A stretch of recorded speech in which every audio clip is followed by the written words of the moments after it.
قرآن حکیم کا آغاز سورہ فاتحہ سے ہوتا ہے، اور اسی معنی میں اس سورت کا نام ہے فاتحہ، کھولنے والی شے فاتحہ، جس سے کہ قرآن کھلتا ہے، قرآن کا آغاز ہوتا ہے۔ چھوٹی سی ہونے کے باوجود اس کی شان جو بیان ہوئی ہے خود قرآن مجید میں سورہ حجر کی ایک آیت میں، وَلَقَدْ آتَيْنَاكَ سَبْعًا مِنَ الْمَثَانِي وَالْقُرْآنَ الْعَظِيمِ، اے محمد ہم نے آپ کو 7 عطا کی ہے دہرائی جانے والیاں، کیونکہ یہ 7 آیات ہیں کہ جو ہر نماز کی رکعت کے اندر ہر رکعت میں دہرائی جاتی ہے۔ وَلَقَدْ آتَيْنَاكَ سَبْعًا مِنَ الْمَثَانِي وَالْقُرْآنَ الْعَظِيمِ، یہ قرآن عظیم ہے، اپنی جگہ پر مکمل قرآن ہے۔ أَتَأْمُرُونَ النَّاسَ بِالْبِرِّ وَتَنْسَوْنَ أَنفُسَكُمْ وَأَنْتُمْ تَتْلُونَ الْكِتَابَ، کیا تم لوگوں کو نیکی کا حکم دیتے ہو اور اپنے آپ کو بھول جاتے ہو؟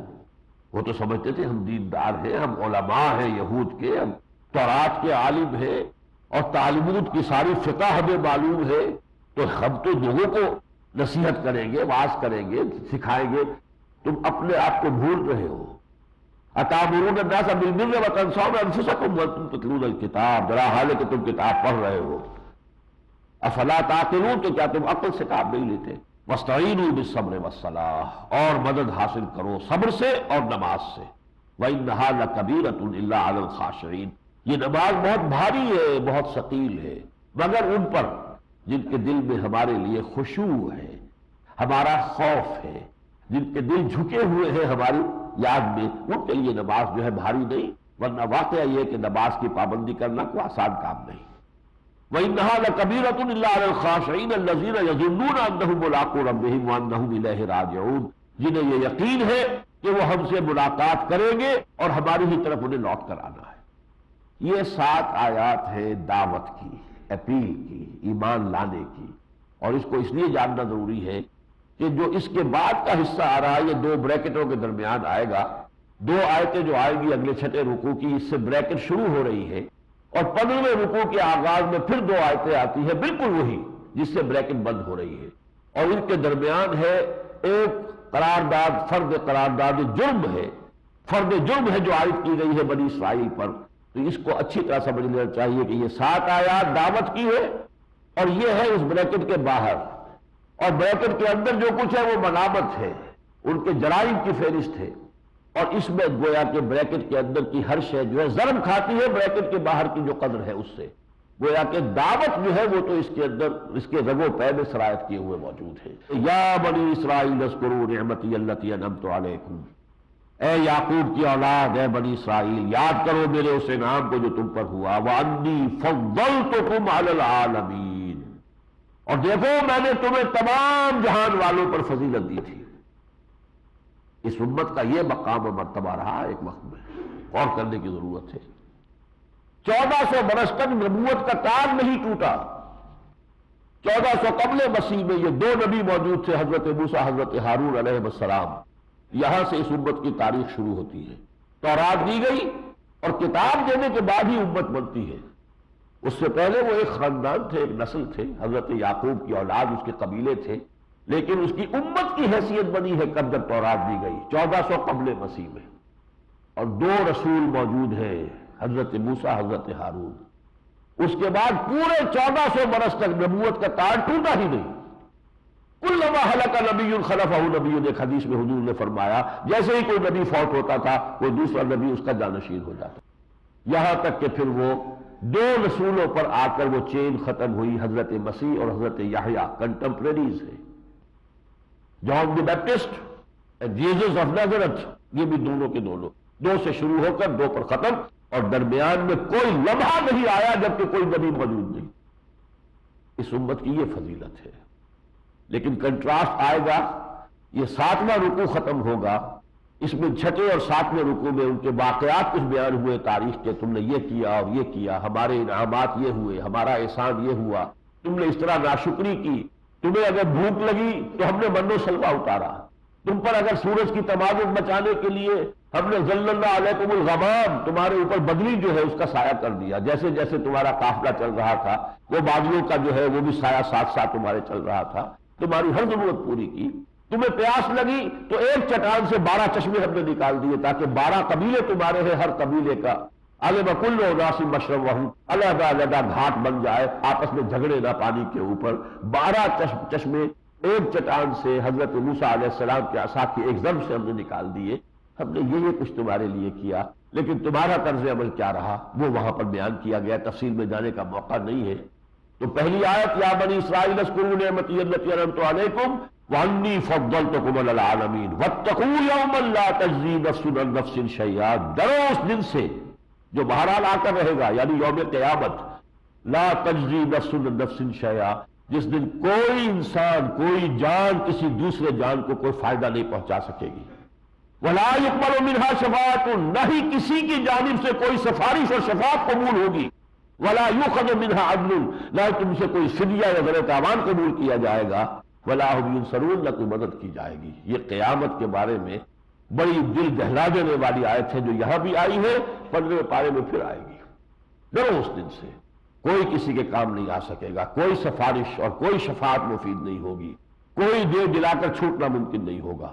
اس کے بعد جیسا کہ میں نے عرض کیا، ان 2 رکوعوں میں وہ واقعات آئے ہیں، وہ جب آپ سنیں گے تو اکثر و بیشتر یہ چیزیں جو ہے بار بار کی پڑھی سنی ہوئی ہے آپ کے ذہن میں آ جائیں گی، لیکن اس پر جو 7واں رکوع ختم ہو رہا ہے وہ ہے کہ جو سائملٹینیس کنٹراسٹ کو واضح کر رہا ہے۔ وہی امت جو اس مقام پر تھی کہ انی فضلتکم علی العالمین، پھر وہ اس مقام تک گر گئی۔ وَضُرِبَتْ عَلَيْهِمُ الذِّلَّةُ وَالْمَسْكَنَةُ وَبَاءُوا بِغَضَبٍ مِّنَ اللَّهِ، ان پہ ذلت اور مسکنت، ذلت اور مسکنت، مسکنت کہتے ہیں کم ہمتی، جس طرح نیورستھینیا کا مریض ہوتا ہے، نظر آتا ہے کہ صحت مند ہے لیکن اس کے اعصاب جواب دے چکے ہیں، یہ ہے مسکنت۔ ضربت علیہم الذلۃ والمسکنہ وباؤوا بغضب من اللہ، اور وہ اللہ تعالیٰ کے غضب میں وہ گر گئے، وہ پھرے لے کر اللہ کا غضب۔ ذالک بانہم کانوا یکفرون بآیات اللہ، اور یہ اس لیے ہوا کہ وہ اللہ کی آیات کا کفر کرتے رہے، انکار کرتے رہے۔ وَيَقْتُلُونَ النَّبِيِّينَ بِغَيْرِ الْحَقِّ، یہاں تک کہ ناہنجاری انہوں نے کی ہے کہ اللہ کے نبیوں کو ناحق قتل کیا ہے، حضرت یحییٰ کو قتل کیا ہے، حضرت زکریا کو قتل کیا ہے۔ یہ لوگ جو ہے اپنی سرکشی میں اور اپنے تمرد میں اور اپنی جو ہے فسق و فجور میں اس طرح آگے گئے۔ ذَلِكَ بِمَا عَصَوْا وَكَانُوا يَعْتَدُونَ، اور اس انجام تک وہ اس لیے پہنچے کہ انہوں نے عصیان، نافرمانی کی روش اختیار کی اور حد اعتدال سے یا شریعت کے حدود سے تجاوز کی روش اختیار کی۔ لہذا وہی قوم جو اس منصب پر فائز تھی وَأَنِّي فَضَّلْتُكُمْ عَلَى الْعَالَمِينَ، وہ اب اس پاتال میں جا گری۔ ضربت علیہم الذلۃ والمسکنۃ وباؤوا بغضب من اللہ۔ یہ بات میں نے کیوں اس لیے بیان کی ہے جو نوٹ کر لیجئے، بالکل یہ معاملہ آج امت مسلمہ کا ہے۔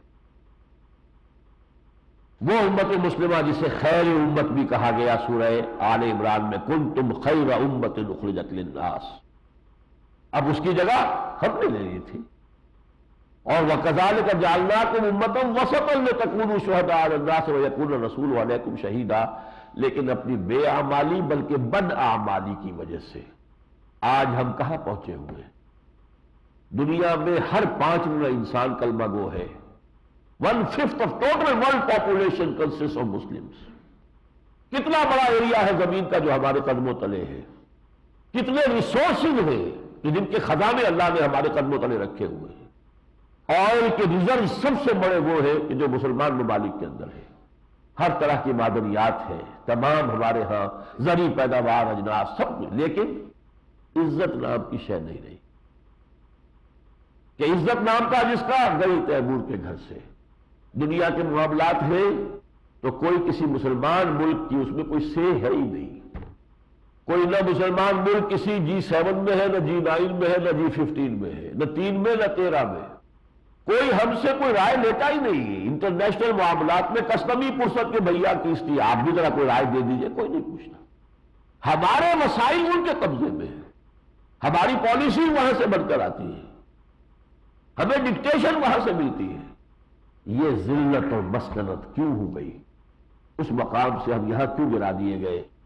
حدیث نبوی ہے، حضرت عبداللہ ابن عمرو بن العاص رضی اللہ تعالی عنہما سے، لَيَأْتِيَنَّ عَلَىٰ أُمَّتِي مَا أَتَىٰ عَلَىٰ بَنِي إِسْرَائِيلَ حَسْبَ النَّعْلِ بِالنَّعْلِ، میری امت پر بھی وہ تمام کیفیات وارد ہو کر رہے گی جو بنی اسرائیل پر وارد ہوئی تھی، بالکل ایسے جیسے ایک جوڑے کی دو جوتیاں ایک دوسرے سے مشابہ ہوتی ہیں۔ جوتیوں کا جوڑا زمین پر رکھا ہے تو کچھ نہ کچھ فرق نظر آئے گا، پنجے کے فرق کے حساب سے جوتے کی ساخت میں بھی فرق نظر آئے گا، تلوے جوڑ دیجئے تو سر منہ فرق نہیں، بال برابر فرق نہیں۔ اسی طریقے سے وہ خیر امت آج اس حالت کو ضربت علیہم الذلۃ والمسکنہ، جو کچھ ہو رہا ہے، جو اقبال نے کہا تھا کہ ہو گیا مانند آب ارزاں مسلمان کا لہو، اس پوری صدی میں مسلمانوں کا خون جس طریقے سے مانند آب ارزاں ہو کر بہتا رہا ہے۔ ہوتا اگر اس وقت کوئی اقبال ہوتا، کوئی شبلی ہوتا، کوئی مسلمانوں کے دلوں کو گرمانے والی بات آئی ہوتی، اب تو معلوم ہوتا ہے کہ وہ قلب حساس وہ بھی ہمارے پاس موجود نہیں رہا۔ بہرحال اللہ تعالیٰ اس صورتحال کو بدلنے کے لیے ہمیں خود اپنے آپ کو بدلنے کی توفیق عطا فرمائے۔ ان اللہ لا یغیر ما بقوم حتی یغیروا ما بانفسہم۔ اقول قولی ھذا واستغفر اللہ لی ولکم ولسائر المسلمین والمسلمات۔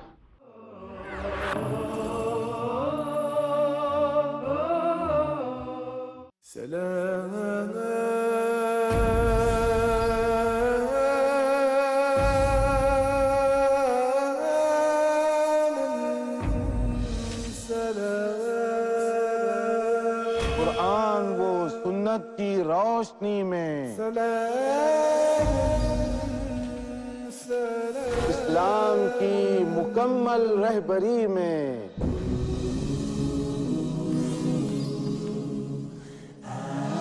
ہم ہوں گے کامیاب زندگی میں۔ جانیے وہ باتیں جن سے نکھرتے ہیں مومنین، ریاض الصالحین۔ جانیے وہ کارآمد کلمات جن پر عمل کرنے کی تلقین کر رہا ہے خود رب العالمین، ریاض الصالحین، آج رات 8:30 بجے اور دوبارہ دوپہر 1 بجے انڈیا میں پیس ٹی وی اردو پر۔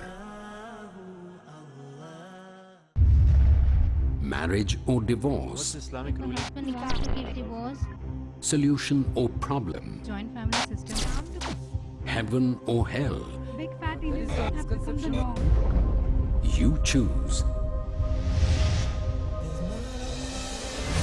Beauty, wealth, family status, virtue.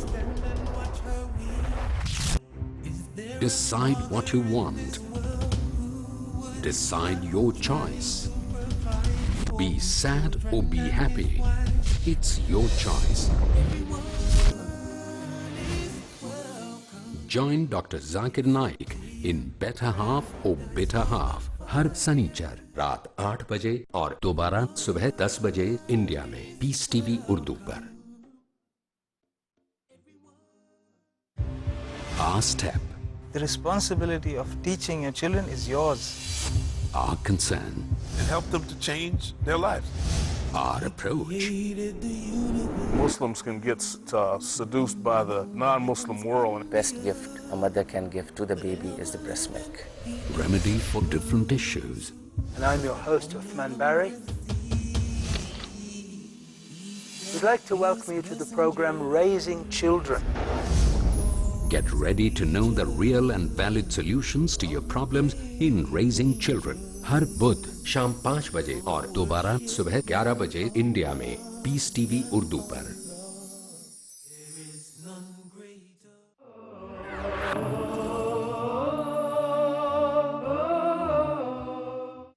نحمده ونصلي على رسوله الكريم،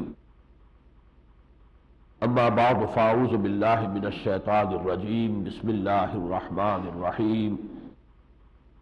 ان الذين آمنوا والذين هادوا والنصارى والصابئين من آمن بالله واليوم الآخر وعمل صالحا فلهم أجرهم عند ربهم ولا خوف عليهم ولا هم يحزنون۔ صدق الله العظيم۔ سورہ بقرہ کا جو نصف اول ہے 18 رکوع پر مشتمل، اس میں سے ہم 7 رکوع پڑھ چکے ہیں۔ اب انشاءاللہ 11 رکوع ہمیں پڑھنے ہیں، جن میں سے 7 رکوع تو ابھی وہی خطاب جو بنی اسرائیل سے ہے وہ جاری ہے، جس میں ملامت ہے، ان کے جرائم کی فہرست ہے۔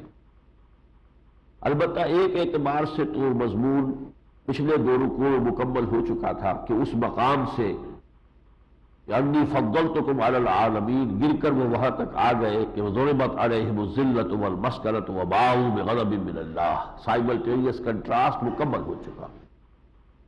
اس حصے میں ان کی جن غلطیوں کا اور جن اعتقادی اور عملی گمراہیوں کا تذکرہ ہے، اس میں خاص طور پر آپ دیکھیں گے کہ واقعات سے زیادہ بحث نہیں ہے، بلکہ خیالات، عقائد اور نظریات سے متعلق معاملات ہیں۔ اور ان میں در حقیقت اب جو امت مسلمہ اس مقام پر آ رہی تھی، یعنی امت محمد صلی اللہ علیہ وسلم، ان کے لیے ایک پیشگی تنبیہ ہے، ایک آئینہ دکھایا جا رہا ہے کہ تم سے پہلے جو لوگ اس مقام پر فائز تھے وہ ان غلطیوں میں اور مغالطوں کا شکار ہوئے، مبادا کہیں تم بھی انہی کے نقش قدم پر چلو اور اسی قسم کے غلط خیالات تمہارے اندر بھی پیدا ہو جائیں۔ تو میں زیادہ انہی حصوں کو یہاں پر ہائی لائٹ کروں گا کہ جن میں ان کی اعتقادی اور نظریاتی اور ان کے جو خیالات تھے ان کے اعتبار سے جو گمراہیاں ان میں آئی ہیں۔ اب اس میں جو سب سے پہلی آیت ہے، اسے کچھ لوگوں نے بہت غلط طور پر استعمال کیا ہے اس نظریے کی تقویت کے لیے کہ کوئی شخص اگر اللہ کی توحید پر ایمان رکھتا ہو اور آخرت کو مانتا ہو تو چاہے وہ محمد رسول اللہ پر ایمان نہ لائے، اللہ کے ہاں اس کے لیے اس کی نجات ہو جائے گی اور وہ اللہ کے ہاں کامیاب شمار ہو سکتا ہے۔ یہ بہت بڑی گمراہی ہے، بہت بڑی غلطی ہے۔ اس آیہ مبارکہ کو اس کے لیے خاص طور پر استعمال کیا گیا۔ اس کا ترجمہ یہ ہے، یقیناً وہ لوگ جو ایمان لائے اور یقیناً وہ لوگ کہ جو یہودی ہوئے، والنصارى اور جو نصرانی تھے، والصابئین اور سامی تھے، من آمن باللہ والیوم الآخر، جو کوئی بھی ایمان رکھتا تھا اللہ پر اور یوم آخر پر، وعمل صالحا اور نیک عمل کرتا تھا، فلہم اجرہم عند ربہم، تو ان کے لیے ان کا اجر و ثواب محفوظ ہے ان کے رب کے پاس، ولا خوف علیہم ولا هم یحزنون، اور ان کے لیے نہ کوئی خوف ہے نہ کوئی حزن سے وہ دوچار ہوں گے۔ اصل میں یہ تذکرہ ہو رہا ہے کہ ہر امت اپنے وقت میں، جبکہ ابھی حضرت مسیح علیہ السلام کی بعثت نہیں ہوئی تھی، تو جو یہودی بھی اللہ پر ایمان رکھتے تھے اور یوم آخر پر ایمان رکھتے تھے اور نیک عمل کر رہے تھے، ظاہر بات ہے حضرت عیسیٰ پر ایمان کا تو کوئی سوال نہیں تھا کہ ابھی ان کی بعثت ہی نہیں ہوئی، تو اس وقت جو چیز ان کی کامیابی کی ضمانت تھی وہ یہ تھی کہ ان کا اللہ پر ایمان، آخرت پر ایمان ہو اور وہ عمل صالح کرے۔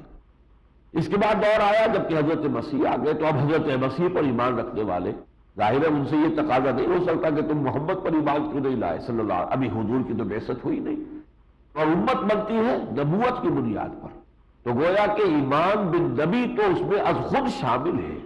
سابقہ امت اگر تھی تو حضرت موسیٰ علیہ السلام پر ایمان کی وجہ سے امت تھی، نصارہ اگر امت بنے ہیں تو حضرت عیسیٰ علیہ السلام پر ایمان کی وجہ سے امت بنے ہیں۔ تو جہاں تک نبی پر ایمان کا تعلق ہے وہ تو مشترک ہے، وہ تو گویا کہ اپنی جگہ پر انڈرسٹوڈ ہے۔ اور دوسرے میں نے اسی لیے زیادہ وضاحت کی تھی کہ جو 5واں رکوع تھا جس میں کہ دعوت دی گئی ہے، وہ رکوع ہے جو اس بریکٹ سے باہر ہے۔ دعوت تو گویا کہ اس پورے بیان کے اندر ہر جگہ پر یہ چیز مضمر ہے، انڈرسٹوڈ ہے کہ بنی اسرائیل کو محمد الرسول اللہ صلی اللہ علیہ وسلم پر ایمان لانے کی دعوت دی جا رہی ہے۔ لہذا اس قسم کا کوئی مغالطہ پیدا کرنا کہ حضور کی بعثت کے بعد کوئی شخص محض توحید اور ایمان بالآخرت اور نیک اعمال کی بنیاد پر نجات کا امیدوار ہو سکتا ہے، یہ خیال جو ہے یہ بہت ہی بے بنیاد ہے اور بہت بڑی گمراہی پر مبنی ہے۔ اس کے بعد جیسا کہ میں نے عرض کیا ہے، ان کے جو اور بہت سے جو غلط ان کے طرز عمل ہے ان کا تذکرہ موجود ہے، اور اسی میں سبت کے بارے میں ان کے ایک گروہ نے جو ان کا حکم تھا ہفتے کے دن کوئی کاروبار دنیاوی نہیں ہوگا، اس کو جس طریقے سے تعویل کا انہوں نے تختہ مشق بنایا اس کا تذکرہ ہے۔ پھر حضرت موسیٰ علیہ السلام نے ان سے کہا تھا کہ اللہ کا حکم ہے کہ ایک گائے کو ذبح کرو، تو بجائے اس کے کہ ایک جو سیدھا طریقہ ہے کہ جو حکم دیا گیا ہے اس کو بجا لایا جائے، مین بیخ اس گائے کا رنگ کیسا ہو، وہ کیسی ہونی چاہیے، اس کے بارے میں کچھ اور بتائیے وغیرہ وغیرہ، سوال در سوال سوال در سوال، کہ جو اصل میں ایک کٹ حجتی اور ایک کٹ ذہنیت کی علامت ہے اس کا تذکرہ ہے۔ اسی طریقے سے ان کے بعد اور واقعات کے بعد پھر جو الفاظ آئے ہیں وہ میرے اور آپ کے لیے بھی لرزا دینے والے الفاظ ہیں۔ ثم قست قلوبکم من بعد ذلک، تو اے بنی اسرائیل پھر تمہارے دل سخت ہو گئے سب کے بعد، تمہارے اس طرز عمل کی وجہ سے، تمہاری اس کفران نعمت کی وجہ سے، تمہاری اس معصیت کی روش کی وجہ سے دل تمہارے سخت ہو گئے۔ فَهِيَ كَالْحِجَارَةِ وَأَشَدُّ قَسْوَةً، تو اب وہ پتھروں کے مانند ہو چکے ہیں، بلکہ سختی میں ان سے بھی زیادہ، اشد و قسوہ۔ وَإِنَّ مِنَ الْحِجَارَةِ لَمَا يَتَفَجَّرُ مِنْهُ الْأَنْهَارُ، پتھروں اور چٹانوں میں سے تو ایسے بھی ہوتے ہیں کہ جن سے چشمے پھوٹ بہتے ہیں۔ وَإِنَّ مِنْهَا لَمَا يَشَّقَّقُ فَيَخْرُجُ مِنْهُ الْمَاءُ، اور ان پتھروں اور چٹانوں میں وہ بھی ہوتے ہیں کہ جو شق ہو جاتی ہے اور ان میں سے پانی بہ نکلتا ہے۔ وَإِنَّ مِنْهَا لَمَا يَهْبِطُ مِنْ خَشْيَةِ اللَّهِ، اور پتھر اور چٹانیں تو وہ بھی ہے کہ جو اللہ کی خشیت اور خوف سے زمین بوس ہو جاتی ہے۔ وَمَا اللَّهُ بِغَافِلٍ عَمَّا تَعْمَلُونَ، لیکن اللہ غافل نہیں ہے، ناواقف نہیں ہے اس سے کہ جو تم کر رہے ہیں۔ یعنی سمجھئے کہ ایک امت مسلمہ، مسلمان امت، نبی پر ایمان کی مدعی امت، کتاب پر ایمان کی مدعی امت، اپنی غلط کاریوں کی وجہ سے، اپنی بدعمالیوں کی وجہ سے اس حد تک پہنچ سکتی ہے کہ ان کے دل اتنے سخت ہو جائے کہ پتھروں سے بھی باندھ دے جائے سختی کے اندر۔ یہ صورتحال جو ہے امکانی طور پر ہمارے لیے بھی ایک لمحہ فکریہ ہے۔ اپنے گریبانوں میں جھانکیں، اپنے قلوب کی طرف دیکھیں، کہیں ان میں وہی سختی اور وہی قساوت تو نہیں آ گئی ہے۔ اس کے بعد ان کے ایک عقیدے کا ذکر ہے، وَقَالُوا لَن تَمَسَّنَا النَّارُ إِلَّا أَيَّامًا معدودہ، ان کا یہ خیال ہے، انہوں نے یہ کہا ہے کہ ہمیں آگ نہیں چھو سکتی مگر گنتی کے چند دن۔ قُلْ أَتَّخَذْتُمْ عِندَ اللَّهِ عَهْدًا، اے نبی سے ذرا پوچھئے کہ تم نے اللہ سے کوئی عہد لے لیا ہے، کوئی اس سے قول و قرار تمہارا ہو چکا ہے؟ فَلَن يُخْلِفَ اللَّهُ عَهْدَهُ، کیا اللہ تعالیٰ اپنے اس عہد کی خلاف ورزی نہیں کرے گا؟ ام تقولون علی اللہ ما لا تعلمون، یا تم اللہ کی طرف منسوب کر رہے ہو وہ چیز کہ جس کا تمہیں علم نہیں ہے۔ یہ بھی ایک مغالطہ پیدا ہو جاتا ہے مسلمان امت میں کہ جب ہم نبی کے نام لیوا ہیں تو ہم تو جنتی ہے ہی، ہماری نجات تو ہو ہی جانی ہے۔ اول تو یہ کہ نام لیوا ہے، جو کچھ بھی ہے، لیکن تیرے محبوب کی امت میں ہے، جب تیرے محبوب کی امت میں ہے تو ہمارا حق ہے، جنت جو ہے وہ تو ہمارا پیدائشی حق ہے، برتھ رائٹ ہے، وہ ہمیں مل کر رہنا چاہیے۔ کوئی کمی بیشی ہوئی تو نبی شفاعت کریں گے، بخشوا دیں گے، اللہ خیر صلی اللہ۔ لہذا ہمارے لیے خوف اور ڈر اور کسی جواب دہی کا، کسی عذاب خداوندی کا کوئی اندیشہ نہیں۔ جب یہ خیال پیدا ہو گیا تو اب ایمان بالآخرت کی تاثیر ختم ہو گئی، مسئولیت کا احساس ختم ہو گیا۔ نتیجہ یہ ہے کہ وہ جو فارسی میں کہا جاتا ہے کہ بے حیا باش و ہر چے خواہی کن، ایک دفعہ حیا کا پردہ اٹھا دو پھر جو چاہو کرو۔ اسی طریقے سے یہ ہے کہ جب آخرت پر ایمان کو اس غلط تصور کے تحت اس کی دفی کر دی جائے گی، اس کو غیر مؤثر بنا دیا جائے گا، تو پھر اچھے اعمال کہاں سے آئیں گے؟ پھر تو وہی بدعمالی ہوگی جس کا نقشہ کہ آج امت پیش کر رہی ہے۔ چنانچہ اس کے بعد کان کھول دینے والے الفاظ میں یہ آیت آئی ہے، بلا کیوں نہیں، جس شخص نے کوئی ایک بھی بڑا گناہ کمایا اور اس نے اس کا احاطہ کر لیا، فَأُولَٰئِکَ أَصْحَابُ النَّارِ هُمْ فِيهَا خَالِدُونَ، وہ جہنمی ہوں گے اور ہمیشہ ہمیشہ اس میں رہے۔ یعنی یہ دل سے خیال نکال دو کہ تم جو چاہو کرو، جو تمہارے اعمال ہو، حرام خوریاں کرو، غلط اعمال تمہارے ہو، لیکن جنت تمہارا حق ہے اور نجات جو ہے وہ گویا کہ تمہاری گارنٹی ہے۔ اس خیال کو نکال دو۔ ایک گناہ کبیرہ بھی اگر اس پر تواتر ہے، اس پر مداومت ہے، اور اس کا نتیجہ کیا نکل رہا ہے؟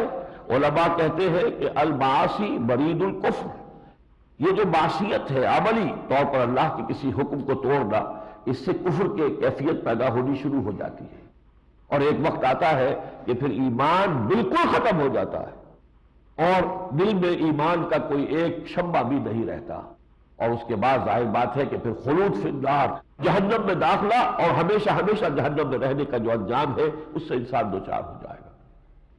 ہمارے ہاں بھی عقیدہ ہے اور اس کا ایک حصہ صحیح ہے، ایک حصہ غلط ہے۔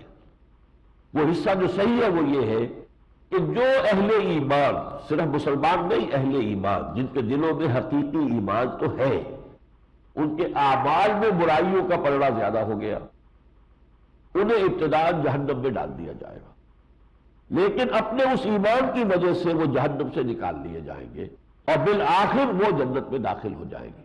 لیکن اس کا تعلق ہے ایمان حقیقی قلبی ایمان پر، یہ نہیں کہ جو مسلمانوں میں شامل ہے چاہے اس کے دل میں وہ حقیقی ایمان تصدیق بالقلب یقین والا ایمان سرے سے نہیں ہے تو وہ مسلمان در حقیقت اس سے اللہ کا وعدہ یہ نہیں ہے.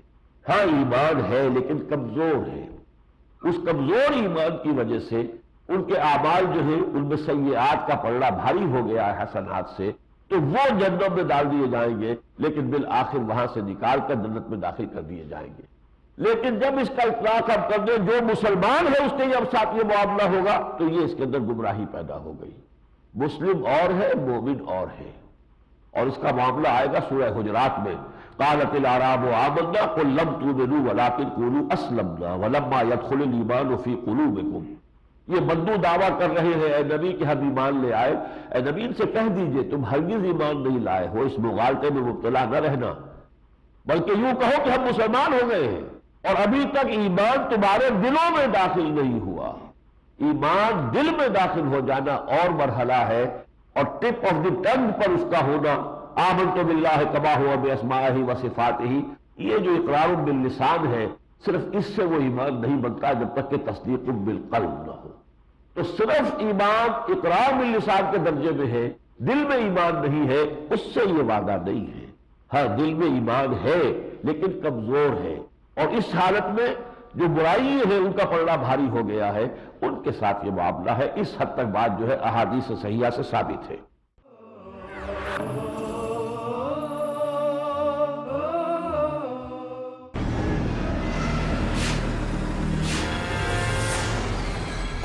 جب تک اللہ چاہے گا یہ زندگی کا کارواں یوں ہی چلتا رہے.